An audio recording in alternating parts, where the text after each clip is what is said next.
Hello, friends. This is Dave Hurwitz, Executive Editor at ClassicsToday.com, here with random reviews from the Overflow room. And we're going in alphabetical order. We're on the letter T. And we just finished off with, what was this, Torelli trumpet concertos, like tons of little Baroque sniglets. Well, here is something a little bit different. This is fun. You ever heard these things? Toolbox Classics. Toolbox Classics is this guy, Woody Phillips. And he has all of these like tools, power tools. And these power tools sometimes, move this a little, have definite pitches. And these pitches can be used to play classics. And we have a Toolbox Christmas, two of these things. You get these from him directly. I'm trying to, the label is Gourd Music, Gourd. I don't know if this stuff still exists, but it is fun beyond all imagining. I mean, Toolbox Classics contains, and he tells you what plays these things. Wait a minute, you got to see this. This is here he is, conducting with his ruler and his tool belt and whatnot.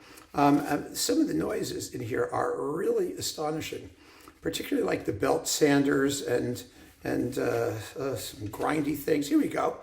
You ready? Also Sprach Zarathustra. Drill press motor, table saw, hand saw, 50-gallon drum, pipes, and a vacuum. It's just an excerpt, thank God. It's just the opening, you know what I mean. The Spinning Song by Albert Elmenreich with hand saw, pipes, 2x4s, table saw, hammer, pneumatic nailer, and an anvil. The Habanera from Carmen. 2x4s, 50-gallon drum, table saw, hand plate, pipes, anvil, ratchet, circular saw, power drill, musical saw, with special guest carpenter Dusty Simpson on sandpaper. I mean, really, the Hall of the Mountain King, you get the saber dance, that's fun. The Ride of the Valkyries, there's nothing better than Wagner on power tools. There's something so S&M about it. It's just right, You just see this German guy with his power tools and leather with his whip. It's fabulous. The air on a G string. Let's see. This is the musical saw and bass and 2x4s, and it has some actual like instruments, a violin and a cello. Because come on, right? The Rondo alla Turca, the Bach toccata in D minor, not the fugue, just the toccata. The Musette and March from the Notebook of Anna Magdalena Bach. Special guest carpenters with a hammer and ratchet 3 compressed air, spray paint can. Oh, that adds a real touch of elegance to the entire arrangement. And finally, an excerpt from The Sorcerer's Apprentice. That's special. So this is just wonderful stuff, and I love it. I love it dearly. I hope that Mr. Phillips is still running around doing this stuff because he is amazing. His Toolbox Christmas is just as delicious. It really is. And, definitely something to hang on to for, parties and special occasions. Then we have Ernst Toch. Now, Toch is a really good composer. He is.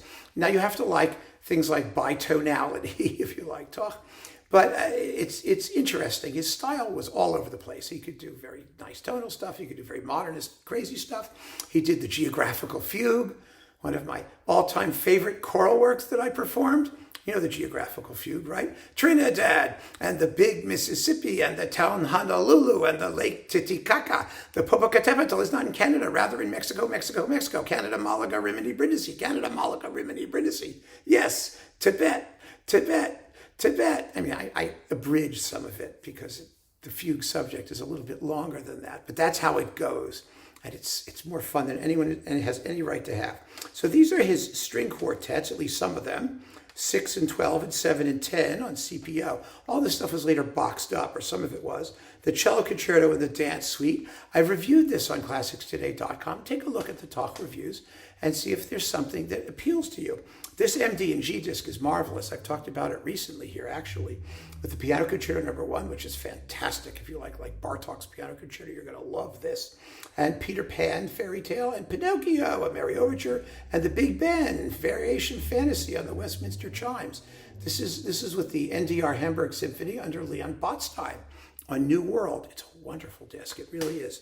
And then we have this disc on Naxos, Again, his cello concerto, the concerto for cello and chamber orchestra, and the dance suite for flute, clarinet, violin, viola, double bass, and percussion, which is a rather dry, sort of Hindemith style, Neue Sachlichkeit, modernist kind of thing. But it's really quite a bit of fun. And so that is really very simple. That was 3 easy and wonderful things to talk about, I think, or 2. Pardon me, we have 1 more. Sorry, 1 more. That was 2. 1 more. We have, of course, Boris Tishchenko, his Symphony Number 7. Another good and interesting composer, often considered an heir to the legacy of Shostakovich. Oh, that's what it says right here. It says, often considered the direct heir to the legacy of Shostakovich. Well, there you go. He studied with Galina Ustvolskaya, but his music sounds a lot better than hers does. And he studied with Shostakovich too. And he's been in St. Petersburg, and the 7th Symphony is a world premiere recording. It has 5 movements. And it's really an interesting piece. I recommend it very strongly, as I really think his music is worth discovering. Now with what's going on in Russia and Ukraine, maybe Russian guys are sort of out, although Tishchenko is a Ukrainian name. Who knows? But I enjoyed it, and I've been enjoying his music for quite some time now. So Symphony Number 7 with the Moscow Philharmonic under Dmitry Yablonsky, definitely something different and interesting if you are looking for what happened after Shostakovich. So that makes 3 composers for sure, right? 1, 2, 3. Yes, I can count that high still. I'm so proud of myself. Anyway, keep on listening. Friends, thanks so much for joining me. Take care.